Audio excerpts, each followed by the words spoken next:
자소서나 이런 것들을 정말 꼼꼼히 전공에 맞게끔 그렇게 잘 쓰셔야 됩니다.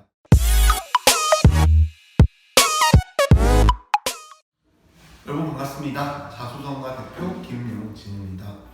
자, 이번에는 제가 이제 3년 특례 대학교 해부하기라는 콘텐츠로 첫 대학인 중앙대에 대해서 이제 다뤄보도록 하겠습니다. 그래서 구체적으로 각 대학별로 서류 전형을 준비하는 각 대학별로 어떤 특징이 있는지, 그리고 그 대학의 합격 사례가 무엇인지에 대해서 제가 이제 말씀드리도록 하겠습니다. 자, 일단 첫 번째, 중앙대 같은 경우는 첫 번째 특징은 바로 활동 중심 대학이라는 점입니다.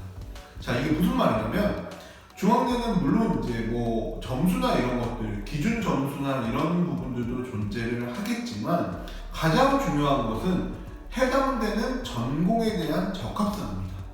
즉, 본인이 아무리 45점 만점에 뭐 IB 점수가 43점이고 뭐 GPA 점수가 뭐 4.5점 만점에 4.4점이더라도, 예를 들어서 본인이 경영학과를 가려고 하는데 경영학에 대한 아무런 활동과 수업에 대한 내용과 뭐 AP나 이런 것들 포함해서 아무것도 없어요. 그런 경우들은 붙지 못하는 경우들이 정말 많습니다. 그래서 중앙대에 가려는 친구들은 만약에 중앙대를 지원한다라고 하면 내가 해당되는 전공, 어떤 전공을 선택할 것인지, 그 전공에 맞는 과목을 듣거나 활동을 하거나 뭔가에 뭐 점수가 있거나 그런 것들이 있는지 일단 그 부분을 점검하셔야 됩니다.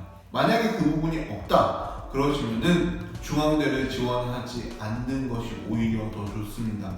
차라리 중앙대보다는 뭐 일반 수시로 연대 글로벌 전형 아니면 연대 하스 이렇게 전형을 지원하시는 게 오히려 더 합격 가능성이 높습니다. 자, 중앙대는 무조건 성적이 좋다라고 해서 합격하는 대학이 아니에요. 실제적으로 45점 만점에 41점, 42점도 떨어졌습니다. 그래서 어머니가 이거 왜 떨어졌냐, 이거 말이 안 된다 라고 하시는 경우도 정말 많이 봤고요. 실제적으로 뭐 낮은 점수, 즉 뭐 IB 점수를 기준으로 했을 때 45점 만점에 36점, 37점 정도도 무조건 붙었던 경우들이 정말 많습니다. 그다음에 두 번째는 그 이유가 뭐냐라고 했을 때 평가 기준이 기본적으로 다빈치 전형과 동일합니다. 그래서 이제 9월 수시 이제 보통 이제 다빈치 전형과 탐구형 전형 뭐 이런 것들이 있는데, 다빈치 전형에서 보통 보는 게 뭐 전공 적합성, 인성, 뭐 글로벌 역량, 창의성 뭐 이런 것들을 위주로 해서 평가 기준을 보는데, 그래서 일반적으로 사실 이제 고대, 연대, 다른 대학 같은 경우는 3년 특례 평가 기준과 9월 수시에 대한 평가 기준이 약간씩 조금씩 다른 경우들이 좀 많이 보입니다. 하지만 이제 우리가 중앙대 같은 경우는 보통 3년 특례하고 이제 9월 수시 이 전형 자체가 평가 기준이 일반적으로 조금 이제 동일한 경향들을 보통 보이고 있어요. 그렇기 때문에 이제 그 점을 여러분들이 참고를 하셔야 됩니다. 그다음 세 번째, 물론 당연한 얘기지만 사실 중앙대도 9월 수시도 마찬가지겠지만 대표적으로 뭔가 자소서나 이런 비교과적인 내용들 그런 것들을 많이 보는 대학이긴 합니다. 그래서 여러분들이 당연히 이제 중앙대를 간다라고 했을 때 자소서나 이런 것들을 정말 꼼꼼히 전공에 맞게끔 그렇게 잘 쓰셔야 됩니다. 사실 뭐 당연한 이야기겠지만 뭐 예외적으로는 제가 이후에 다루겠지만 뭐 서강대 같은 경우는 사실 예외적으로 뭔가 자소나 이런 것들이 뭔가 엄청 좋지 않아도 합격하는 경우들이 정말 많은데요.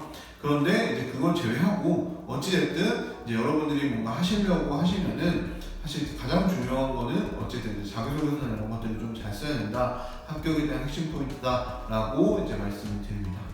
자, 그다음 제가 이제 합격 사례에 대해서 말씀을 드리면, 실제적으로 중앙대 같은 경우는 일반적으로 IB 점수 기준 45점 만점에 36점에서 37점 이상인 경우들은 이제 지원이 가능합니다.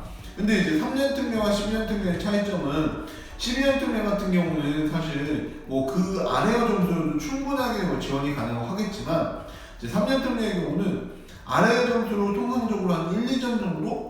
그 정도까지 가능한데, 뭐 아니 말로 뭐 IB 점수 기준을 따졌을 때 뭐 45점 만점인데 내가 10점이다, 28점이다, 26점이다라고 했을 때는 지원 가능하다라고 물어보시면 그거는 사실 가능하진 않습니다. 아시겠죠? 그래서 뭐 플러스 마이너스 1, 2점 정도 있지만 그 정도다라고 이제 말씀을 드리고 당연히 그 이상도 합격하고 그 이하도 약간씩은 이제 붙긴 합니다.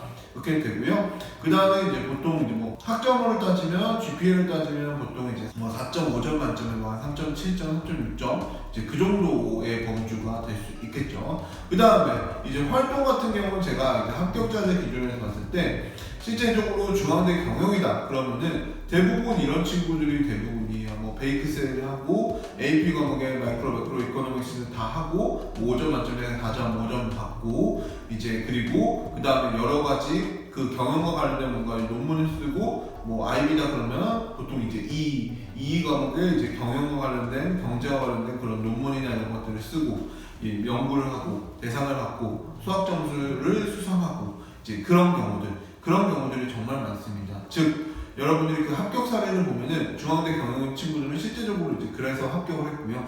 중앙대 영문인 친구는 45점 만점에 보통 이제 그 친구가 38점이었어요. 38점인데 뭐 SAT 점수 1420점 그리고 그 다음에 토플 점수 115점 그리고 그 다음에 영어와 관련해서 뭐 영문학에 관련된 이제 보고서를 쓰거나 이렇게 진행을 했고요. 뭐 영어와 관련해서 뭐 IB에서도 당연히 이제 7점 이제 우수한 점수를 받았고 EE에서도 마찬가지로 굉장히 영어나 이런 것들에 대해서 선택하면서 이제 그거가 관련된 뭔가 연구, 논문 이런 것들을 작성했어요.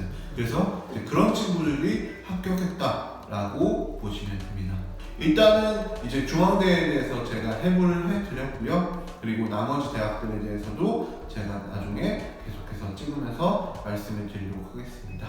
네, 감사합니다.